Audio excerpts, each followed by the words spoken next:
சமீபத்தில் என்ன சொல்கிறாரு, என்னை வந்து ஜே என்ற இனிஷியல் உள்ள முதல்வர் விஜயின் நெருங்கிய நண்பர் என்ன அடியாட்களை வச்சு மிரட்டுறாரு. சமூக வலைதளங்களில் கசாமுசான்னு பேச வைக்கிறாரு அப்படின்னு சொல்கிறார். இதற்கான ஆதாரத்தை அவர் கமிஷன் ஆஃபீஸில் கொடுத்துருக்காரா. முதல்வர் தமிழக வெற்றி கழகத்தினுடைய தலைவர் விஜயுடைய பேர் ஒரு சல்லி காசு கூட பேராது. அவருடைய கால் தூசை கூட அசைக்க முடியாது. திவ்யா சத்யராஜா பாலியல் பலாத்காரத்தில் ஈடுபடுகிறவர்களை தூக்கில் போடுங்கள், அது எனக்கு உடன்பாடு.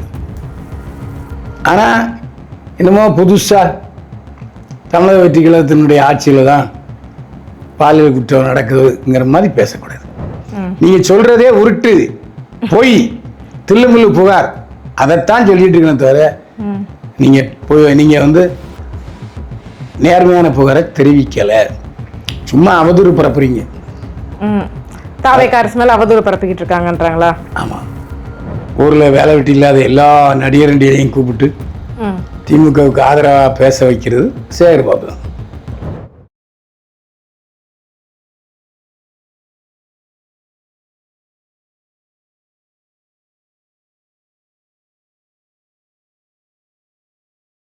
சினிபஸ் நேர்களுக்கு வணக்கம். இன்றைய நேர்காணலில் நம்முடன் இணைந்திருக்கிறார் நடிகரும் யூடியூபருமான திரு பைல்வான் ரங்கநாதன் ஐயா அவர்கள். வாருங்கள் பேசுவோம். வணக்கம் சார். என்னை வாழ வைத்துக் கொண்டிருக்கும் யூடியூப் சேனல் நேயர்களுக்கு நன்றியும் வணக்கமும். சமீபத்தில் பார்த்தீங்க அப்படின்னா திவ்யா சத்யராஜ் அவர்களை சுற்றி வந்து நிறைய சர்ச்சைகள் வந்த வண்ணமே இருக்குது.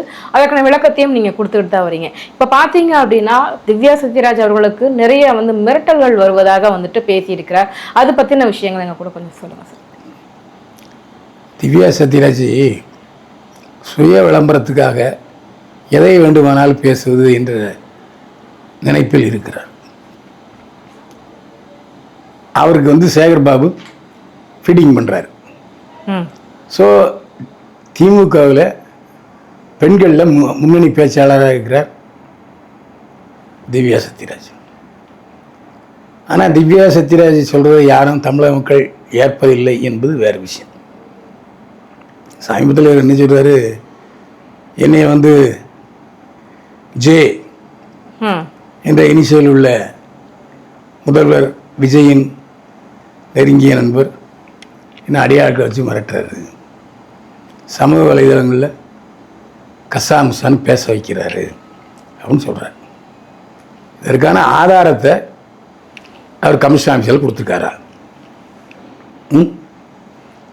அடிக்க ஆள் அனுப்பினாருன்னு சொல்கிறாரு. யார் வந்தார்கள், எப்போது வந்தார்கள், இவங்க வீட்டில் வீடியோ இருக்குல்ல, அது பதிவு இருந்தால் அந்த வீடியோ பதிவை கமிஷன் ஆஃபீஸில் கொடுத்துருக்காரா. இதை கேட்டுட்டு வாங்க, அப்புறம் பதில் சொல்லலாம். ஏன்னா திவ்யா சத்யராஜ் பேசுறதுனால முதல்வர் தமிழக வெற்றி கழகத்தினுடைய தலைவர் விஜயுடைய பேர் ஒரு சல்லி காசு கூட பேராது. அவருடைய கால் தூசை கூட அசைக்க முடியாது திவ்யா சத்யராஜால். அந்த அளவுக்கு ஒரு கேரிஷமாக கொண்டவர். அப்படி தேவையில்லாமல் என்ன மிரட்டுறாங்க அப்படின்னு ஒருத்தவங்க வெளியில சொல்றாங்க அப்படின்னா எதுவுமே இல்லாமல் அப்படி சொல்ல முடியாது இல்லை சார். ஸோ அவங்க ஏதாவது பாதிக்கப்பட்டிருப்பாங்க இல்லையா? அப்படி ஆதாரம் இல்லாமல் ஒரு ஆளுங்கட்சி மேலே, அது முதல்வராக இருக்கக்கூடிய அவருடைய நண்பர் மீது இந்த மாதிரி சொல்றாங்க அப்படின்னும் போது கண்டிப்பாக ஏதாவது நடந்திருக்கும் அப்படின்ற மாதிரி யோசிக்க தோணலையா? இதான் அவருடைய ப்ளஸ் பாயிண்ட்.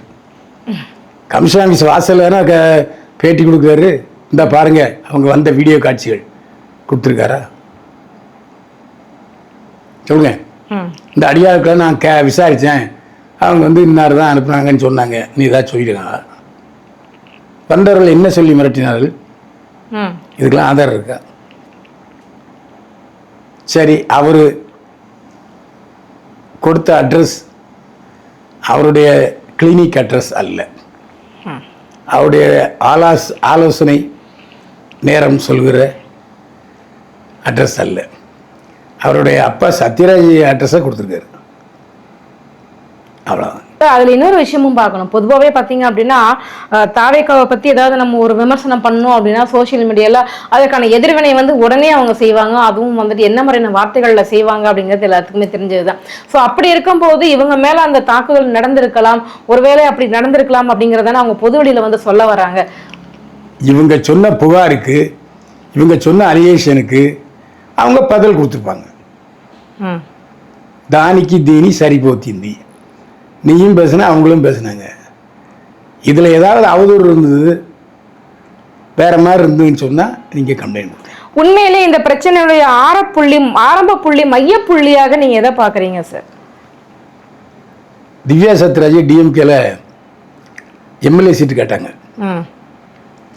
எம்எல்ஏ சீட்டு கொடுக்கல. சரி, மறுபடியும் அங்கே சஸ்டெயின் ஆகணுங்கிறதுக்காக இப்படி ஒரு பிரம்மாண்ட நடிப்பை வெளிப்படுத்துறாங்க. அவங்களுக்கு வந்துட்டு பேரு புகழ் அப்படி புதுசா கிடைக்கணும்னு அவசியம் இல்லை. அவங்க பெரிய ஒரு நடிகருடைய மகளா இருக்கிறாங்க, ஊட்டச்சத்து நிபுணரா இருக்கிறாங்க. ஸோ இன்னும் இதுக்கு மேலேயும் ஃபேம் வேணுங்கிறதுக்காக இப்படி பண்றாங்கன்னு சொல்ல முடியுமா சார்? ஆமா, அவங்களுக்கு என்ன சம்பளம் வருது, என்ன நிரந்தர வருமானம் வருது, அப்போ எனக்கு திமுக வருமானம் வருது, அதனால நான் பேசுனேன் அப்படின்னு சொல்லலாம். கண்டிப்பாக சார். சத்துணவு நிபுணர் தமிழ்நாட்டில் எத்தனையோ பேர் இருக்காங்க, எத்தனையோ பெண் மருத்துவர்கள் நியூட்ரிஷன்ஸாக இருக்காங்க. அவங்க யாராவது இப்படி பேசிகிட்டு இருக்காங்களா? இந்த அம்மா வந்துட்டு ஏன் இப்படி பேசுது, கொழுப்பெடுத்து பேசுதா? ஒரு தமிழக வெற்றி கழகத்தின் தலைவர், மக்கள் செல்வாக்கை அபரிமிதமாக பெற்றிருக்கிற முதல்வர் விஜயை பற்றி பேசினா சும்மா விடுவாங்களாங்க? என்ன அது நினைக்கிங்க? கண்டிப்பாக. ஸோ வந்துட்டு பார்த்தீங்க அப்படின்னா அவருடைய நேரடியாக இருக்கக்கூடிய ஒரு நண்பரே வந்துட்டு மிரட்டி இருக்காங்க அப்படிங்கிறது வந்துட்டு அது ஏற்றுக்கொள்ளக்கூடிய நிலைமையில நீங்க இல்லை, அப்படிதானே? அப்படி எடுத்துக்கலாமா? அது வந்து சும்மா சொல்றாங்க, பொய் சொல்றாங்க அப்படின்றீங்களா திவ்யா சத்யராஜ்? ஆமா, அதான் உண்மை. இவங்க கிட்ட ஆதாரம் இருக்கா? நேரில் வந்து குண்டர்கள் மிரட்டினார்களா? அந்த குண்டர்களுடைய வீடியோ காட்சி இருக்கிறதா? அதோட விசாரணை நடத்தியிருக்காரா? இப்போ கமிஷனர் கம்ப்ளைண்ட் கொடுக்குறீங்க, இந்த வீடியோ ஆதாரத்தை கமிஷன்கிட்ட கொடுத்துருந்தா பத்திரிகையாளர்னு சொல்லிருக்கலாம்ல. தொடர்ந்து இவங்களை சுற்றியே வந்துட்டு நிறைய சர்ச்சைகள் வந்து வந்த வண்ணமே இருக்குது. இது வந்து எங்கே போய் கொண்டு முடிய போகுது, இவங்களுடைய அரசியல் எதிர்காலம் எப்படி இருக்க போகுதுன்னு நினைக்கிறீங்க? சில நேரங்களில் நம்ம விமர்சிக்கிறவங்க தகுதியான ஆளாக இல்லாவிட்டால் அவங்கள இக்னோர் செஞ்சிடணும். தினத்தந்தி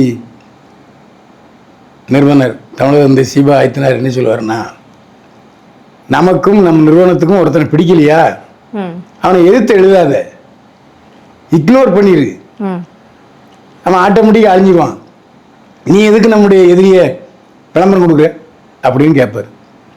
அதே மாதிரி 2 நாள் கத்திட்டு இருப்பாங்க, யாருமே இங்கே ஒன்றும் பேசலாம், பேச விட்டுருவாங்க. இங்க தாவேக்கால வந்துட்டு பெண்களுக்கு எதிரான குற்றங்கள் நிறைய நடந்துட்டு இருக்குது, சிறுமிகளுக்கு எதிரான ஒரு வன்கொடுமைகள் வந்து அதிகமா நடந்துகிட்டு இருக்குது. இதெல்லாம் எதிர்த்து நாங்க கேள்வி கேட்டா எங்க மேல இப்படி அவதூறு பரப்புவீங்களா, எங்களை வந்து இப்படி ஆள் வச்சு மிரட்டுவீங்களான்ற மாதிரி பேசி இருக்கிறாங்க. நான் ஒரு கேள்வி வைக்கிறேன், பெருந்தலைவர் காமராஜர் ஆட்சியில பாலியல் பலாத்காரம் நடக்கலையா? அப்பெல்லாம் இந்த அளவுக்கு சோசியல் மீடியா இருந்துச்சா சார்? அதனால தான் சொல்றேன், வெளியே தெரியல. இல்ல பேனை பெருமாளாக்குறாங்க இப்போ மீடியாக்காரங்க, அதனால பெருசு தெரியுது. அப்போ ஒரு பத்திரிகையில் வர்றதுக்கு ஒரு வரம், புரியுதா? தேர்தல் சமயத்தில் எல்லாம் இப்போ தொகுத்து வழங்குவாங்க. இப்போ அப்படியா? ஏதாவது செய்தி கேட்க வேண்டும் என்பதற்காக ஊதி பெருசாக்குகிறார்கள். அதுக்காக நான் பாலியல் பலாத்காரம் தவறு இல்லைன்னு சொல்லவே இல்லை. பாலியல் பலாத்காரத்தில் ஈடுபடுகிறவர்களை தூக்கில் போடுங்கள், அது எனக்கு உடன்படு. ஆனால் என்னமோ புதுசாக தமிழக வெற்றி கழகத்தினுடைய ஆட்சியில் தான் பாலியல் குற்றம் நடக்குதுங்கிற மாதிரி பேசக்கூடாது. அதிகரிச்சிருக்கு அப்படின்றாங்க, சட்டம் முற்றிலுமாக சீர்கெட்டு போயிருக்கு. ஒரே நாள்ல கிட்டத்தட்ட ஒரு 4 வழக்கு வந்து போக்சோல வந்துட்டு பதிவாயிருக்கு அப்படின்றாங்க. போலீஸார் மறுக்கிறாங்க, அதெல்லாம் இல்லை அப்படின்னு போலீஸார் மறுக்கிறாங்க. நான் என்ன செய்ய முடியும்? போலீஸார் தகவல் தானே உறுதி செய்யப்பட்டது. ஸோ அப்போ ஆளுங்கட்சி எதிர்த்து நாங்கள் வந்து கேள்வி கேட்டோம் அப்படின்னா எங்கள் மேலே வந்துட்டு நீங்கள் மிரட்டுவீங்க, சோஷியல் மீடியாவில் தப்பாக போடுவீங்க, அப்போ நாங்கள் எதுவுமே கேட்கவே கூடாதா, அமைதியாகவே இருக்கணுமா? அப்படி நான் சொல்லவே இல்லையே. நீங்கள் சொல்கிறதே உருட்டு பொய் தில்லுமுள்ளு புகார் அதைத்தான் சொல்லிட்டு இருக்கணும் தவிர நீங்கள் வந்து நேர்மையான புகாரை தெரிவிக்கலை, சும்மா அவதூறு பரப்புறீங்க. தாவேக்கா அரசு மேல அவதூறு பரப்பிக்கிட்டு இருக்காங்கன்றாங்களா? ஆமாம். இல்ல புரியல, என்ன மாதிரியான அவதூறு பரப்புறாங்கன்னு நினைக்கிறீங்க சார்? இதே பொய்ன்னு சொல்றேன். ஏன்னா அவங்க வீட்டுக்கு அடியாள் வந்துன்னு சொல்றாங்கல்ல. ஆமா. நல்ல கவனம் அங்க இருக்கணும். யாரு வந்தாங்க, எப்போ வந்தாங்க, உங்க வீட்டுல வீடியோ இருக்குங்க, அந்த வீடியோ பதியோ காட்டுங்க. போலீஸார் காமிச்சா யார் வந்தா எப்போ வந்தான்னு தெரியும். இப்போ சமீபத்தில் கூட பேசியிருக்கிறாங்க, எங்கள் வீட்டு அட்ரஸ் இதுதான், நான் வீட்டில் தனியாக தான் இருப்பேன், யார் வந்து மிரட்டுறீங்களோ வந்து மிரட்டுங்க அப்படின்ற மாதிரி பகிரங்கமாக தானே மிரட்டுங்கன்னு சொல்றாங்க. ஆமா, இதுவரை மிரட்டினவங்க யாரு அதை சொல்லுமாமல்ல. கண்டிப்பாக. ஸோ இவங்களுக்கு பேர் இப்போ திமுக இருந்து இயக்குகிறது திவ்யா சத்யராஜ் அப்படின்ற கோணத்தில் எடுத்துக்க முடியுமா சார்? இல்லை, திவ்யா சத்யராஜ் போன்றவர்களை திமுக மேடையில் ஏற்றி திமுக உடைய விழாக்களில் பேச வைக்கிறது முன்னாள் அமைச்சர் சேகர் பாபு தான். அது எல்லாருக்கும் தெரியும். ஊரில் வேலை வெட்டி இல்லாத எல்லா நடிகரண்டியையும் கூப்பிட்டு திமுகவுக்கு ஆதரவாக பேச வைக்கிறது சேகர் பாபு தான். அது போன முறை எல்லாருக்குமே தெரியுமே.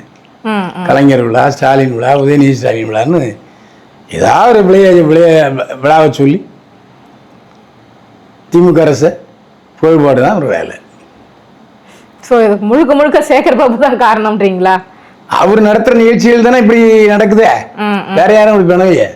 கண்டிப்பாக. ஸோ இதில் சத்யராஜ் அவர்களுடைய நிலைப்பாடு, பெண்களை நம்ம பொண்ணை வந்து மிரட்டி இருக்கிறாங்க, நம்ம பொண்ணு மேலே இப்படி அவதூறு பரப்புறாங்க, நம்ம பொண்ணு எப்படி இப்படி பாதுகாப்பாக இருக்குமா அப்படின்ற ஒரு குழப்பத்தில் அவர் இருப்பார் இல்லையா? அவருடைய நிலைப்பாடு என்னவாக இருக்குது? அவர்கிட்ட பேசுனீங்களா? அத்தைக்கு மீசம் பழச்சாதான் சித்தப்பா. அவருக்கு இது நடக்கலைன்னு தெரியும். அப்படி நடந்தா சும்மா இருப்பாரா? பொங்கி எழுந்திருப்பார்ல. அவரே போய் வீடியோ ஆதாரத்தை சென்னை கமிஷனர் சொல்லியிருப்பார்ல. அப்புறம் இதெல்லாம் பொய், எந்த ஆதாரம் இல்லாமல் விஜய் மேலே பழி போடுறாங்க. இது என்ன காரணம் தெரியுமா? விஜய் மேலே அவதூறு பரப்பினதா, விஜய் மேலே அவதூறு பரப்பினதா திவ்யா சத்யராஜ் மேலே வழக்கு போடணும் திவ்யா சத்யராஜை எதிர்பார்க்குது. அது நடக்காது. ஸோ அவங்க மேலே வழக்கு வந்து அது ஒரு ஃபேம் கிடைக்கும் அப்படின்ற மாதிரி நினைக்கிறாங்க போல். அந்த கோணத்தில் எடுத்துக்க முடியுமா இது? ஆமாம். ஸோ உண்மையிலே வந்துட்டு திரைக்கு பின்னால் நடப்பது என்ன அப்படிங்கிறத பற்றி எங்களுக்கு ஒரு தெளிவான விளக்கங்களை வந்து எங்களுக்கு கொடுத்துருக்கீங்க. எங்கள் கேள்விகளுக்கு ரொம்ப சிறப்பான பதில் சொன்னீங்க. ரொம்ப நன்றி. மீண்டும் சந்திப்போம். வாழ்க வளமுடன்.